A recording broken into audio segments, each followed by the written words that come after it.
Bonjour à tous, ici Léo Toudonné, je vous retrouve aujourd'hui pour un nouveau débrief de la rencontre qui opposait le Stade Rennais Football Club au LOSC en date du 24 janvier 2021. Comme à mon habitude, ce débrief sera divisé en deux parties avec dans un premier temps le classement de mes top flops habituels qui sera suivi dans un second temps du point rouge et noir que je vous détaillerai au moment d'aborder cette deuxième partie.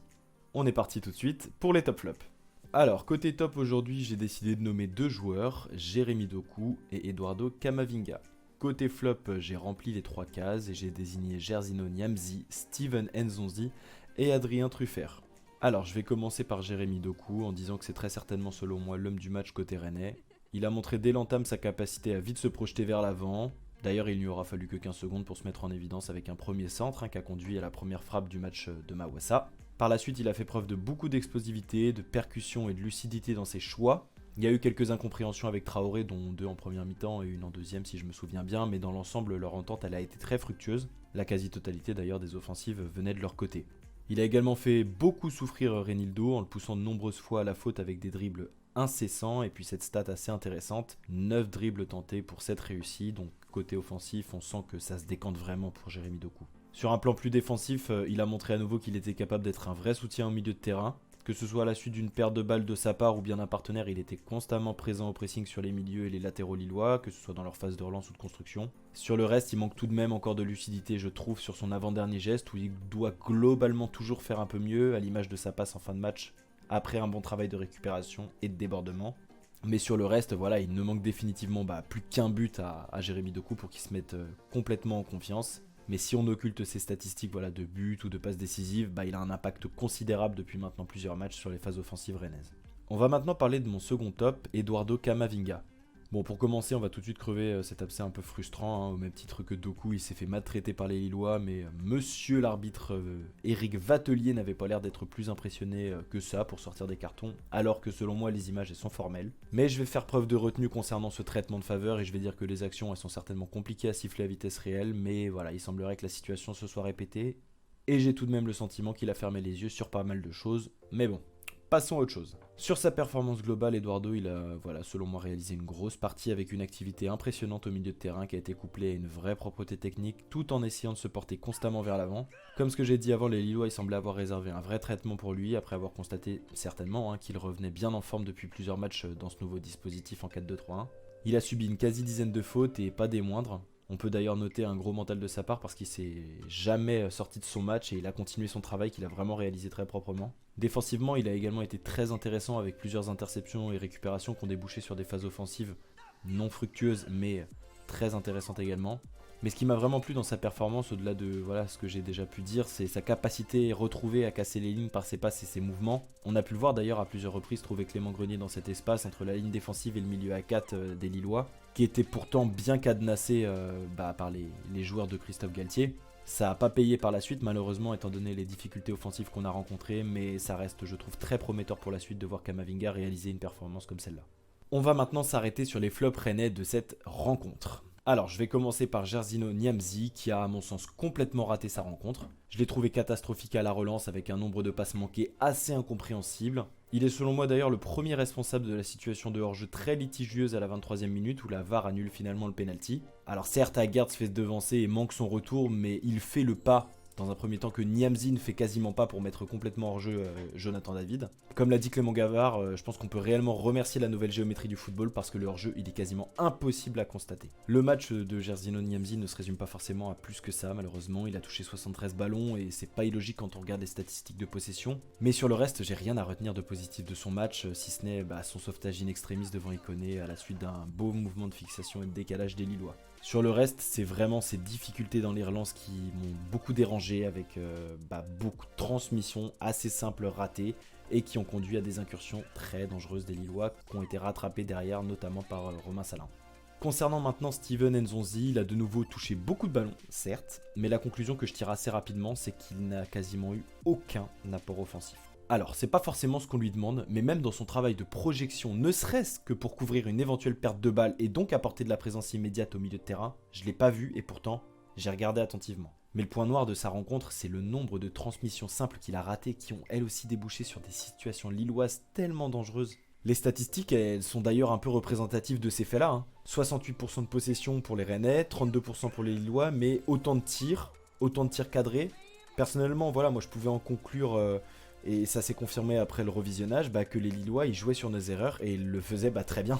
Et celles de Nzonzi sur ce match-là nous ont fait beaucoup de mal. En plus de ça, il s'est auto-muselé tout seul en prenant ce carton jaune logique à la 22e minute après une faute complètement stupide sur Soumaré qui suivait une perte de balle incompréhensible, même voire totalement inhabituelle de sa part.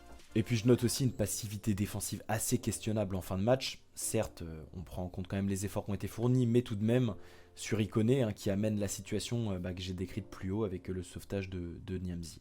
Donc c'est à la 82e minute précisément pour ceux qui souhaiteraient revoir les images. En bref, Nzonzi il est selon moi passé à côté de son match dans une rencontre où justement on pouvait attendre toute son expérience pour diriger le milieu de terrain comme on avait l'habitude de le voir faire. C'est dommage. Enfin pour finir, je vais évoquer brièvement Adrien Truffert. Deuxième fois de la saison qu'on peut le retrouver à ce poste d'ailier offensif avec le retour de Mawassa dans le couloir gauche et étant pris en compte l'absence de Bourigeaud suspendu. Il a à nouveau été en grande difficulté. Je pourrais dire qu'il avait un client face à lui en la personne de Celik, mais outre ça, il a fait preuve une nouvelle fois d'une fébrilité technique assez déconcertante avec de nombreuses pertes de balles sur des transmissions qui semblaient pourtant assez simples. Il a eu une grande difficulté à se projeter offensivement. Alors il faut tout de même dire qu'il n'a pas eu une ribambelle d'action pour se montrer tant nos offensives elles se sont orientées côté droit avec Doku et Traoré. Mais sur le peu qu'on a pu voir de lui, il y avait dans un premier temps une faible complémentarité avec Mawassa, mais elle peut éventuellement s'expliquer par les difficultés de Mawassa suite à son retour. Et dans un second temps, il semblait vraiment peu à l'aise dans ce rôle-là face au bloc lillois qui était très compliqué à manœuvrer, à percer. Donc dans le cas Adrien Truffert, la logique voudrait avec le retour de Mawassa qui retourne en doublure sur le banc, et je pense personnellement que ça lui ferait beaucoup de bien de souffler et de se remettre un peu la tête à l'endroit. Il est jeune et il a énormément enchaîné depuis le début de la saison alors qu'il n'était pas forcément attendu dans ce rôle-là, et le coup de mou, il n'est pas forcément à mon sens incompréhensible. On est maintenant parti pour cette deuxième partie de ce débrief, le point rouge et noir. Alors, dans ce point rouge, je vais évoquer la réaction d'orgueil que j'ai envie de retenir de nos Rennais qu'ils ont pu avoir au retour des vestiaires. Et côté point noir, on va essayer d'expliquer par contre les grandes difficultés offensives qu'on a pu rencontrer sur l'ensemble de la rencontre. Alors, pour le point rouge, c'est ce que j'ai envie de retenir, comme je vous l'ai dit, de vraiment positif de cette rencontre côté Rennais, et Clément Grenier l'a très justement mentionné au micro de Canal à la fin du match, c'est notre supériorité globale en deuxième mi-temps. Alors effectivement, la première mi-temps a été très compliquée car on a pu voir deux effectifs qui s'observaient beaucoup et qui prenaient très peu de risques, d'un côté comme de l'autre. Rennes essayait tant bien que mal de s'incruster entre les lignes lilloises, mais leur organisation, elle était impressionnante de solidité. L'ouverture du score lilloise, elle a évidemment pas facilité les choses et elle a rendu cette première mi-temps très compliquée à regarder, tant il était quasiment impossible d'aller s'approcher de la surface adverse. Il fallait un changement en deuxième mi-temps et personnellement, je l'ai ressenti. Alors évidemment, notre domination, elle n'a pas été outrageuse et Mike Maignan, il n'a pas été réellement mis en danger. D'ailleurs, la seule vraie opportunité rennais sur laquelle il a dû intervenir, c'était, si je me souviens bien, une frappe de Hunou qui avait suivi un beau mouvement collectif côté gauche entre Terrier, lui et Del Castillo. Mais globalement, notre seconde période, elle a été bien plus intéressante que la première, avec notamment un Kamavinga à la baguette qui m'a vraiment fait plaisir à voir, mais je vais pas me répéter par rapport à ce que j'ai dit plus tôt dans ce débrief sur sa performance. Mais voilà, globalement, j'ai pris beaucoup de plaisir à regarder à nouveau ce match, et surtout cette deuxième mi-temps, qui forcément, avec la multiplication des efforts, que ce soit rennais comme lillois, ça a laissé apparaître beaucoup plus d'espace et ça a permis plus de spontanéité dans notre jeu. Et c'est ce qui nous manquait cruellement en première mi-temps pour espérer ne serait-ce que déséquilibrer le dispositif de Christophe Galtier. Concernant la maîtrise, j'ai pas forcément envie d'illustrer mes propos par les statistiques parce qu'on peut leur faire tout et rien dire, on les interprète tous différemment, etc. Mais on constate tout de même qu'une nouvelle fois, on s'est retrouvé face à une équipe lilloise qui était venue pour verrouiller son arrière-garde et exploiter nos erreurs pour agir en contre. Et ils l'ont vraiment bien fait, même s'ils n'ont pas pu se montrer décisifs sur leurs actions dans le jeu.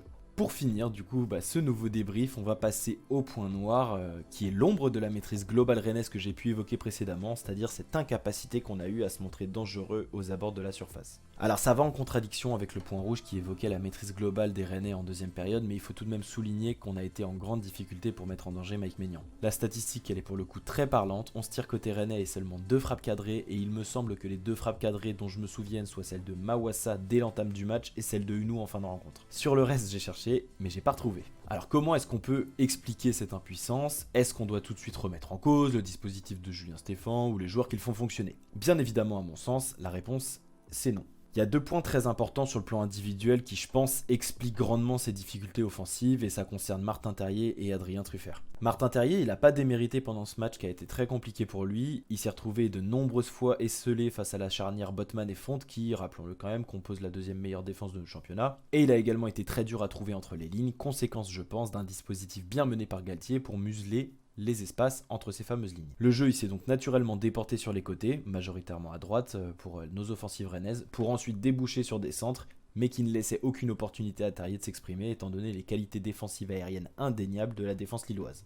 On a peu vu Martin Terrier et je pense qu'on peut clairement mettre ça sur le dos du plan tactique mis en place par Galtier et son staff. Ça reste mon avis, si vous interprétez les choses autrement, et c'est fort possible, n'hésitez surtout pas à m'en faire part dans les commentaires. Enfin, Adrien Truffert, il a pas réellement contribué à l'apport offensif côté rennais, parce que comme je l'ai dit lors des top flops, il avait aussi à sa décharge le fait que les actions se déroulaient à l'opposé de sa position. Mais ce que j'ai envie de rajouter tout de même en éventuelle décharge de responsabilité pour Truffert, c'est le retour de Mawassa. Mawassa, il a eu de grandes difficultés à se projeter offensivement et je pense que ça a en partie contribué forcément négativement à l'inefficacité de Truffert pour se projeter vers l'avant. Alors il y a une autre question, c'est est-ce qu'il était lui-même, quand je parle de Mawassa, bloqué par Truffert ou un autre? C'est encore une autre question à laquelle il est compliqué de répondre. Moi j'ai envie de dire qu'il y a une co-responsabilité quant à l'inefficacité au niveau des apports offensifs dans le couloir gauche. Ce sont selon moi les deux points principaux qui expliquent principalement nos difficultés à nous montrer dangereux. Et je répète une nouvelle fois que je prends forcément en compte le dispositif tactique des Lillois qui nous a réellement mis en difficulté et qui en a profité pour jouer sur nos erreurs. On s'est retrouvé face à une équipe qui refusait pas forcément le jeu mais qui n'était pas non plus la plus enclin à enclencher et on sait comment ça fonctionne face à une équipe comme Rennes.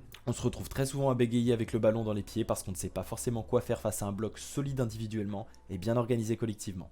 C'est tout pour moi pour ce nouveau débrief, alors j'espère qu'il vous aura plu. Il est évident que nos avis divergent sur certains points ou même sur la globalité, mais c'est ce que je trouve le plus intéressant dans le football, c'est de débattre, discuter et puis de faire entendre ce qu'on pense, ce qu'on a envie de dire sur un sujet, comme le Stade Rennais en l'occurrence, qui nous tient très à cœur. Moi, je suis ravi de pouvoir partager mon opinion avec vous et justement de pouvoir échanger par la suite, que ce soit dans les commentaires sur YouTube ou bien même sur Twitter. Donc, je vous le précise tout de même pour ceux qui me découvriraient sur YouTube. Faut pas hésiter à me rejoindre sur Twitter si vous êtes intéressé par le Stade Rennais et que vous aimez éventuellement échanger sur les performances à la suite d'un match. Je poste régulièrement, donc à la suite de chaque match, un débrief individuel et sur YouTube vous retrouvez donc, comme ce que vous avez pu voir, quelque chose de plus global. Voilà, donc en attendant de vous retrouver le week-end prochain, eh bien moi je vous souhaite une excellente journée ou soirée en fonction de l'heure à laquelle vous regardez cette vidéo. Et puis je vous dis à la semaine prochaine pour un nouveau débrief face à l'OM. Ciao!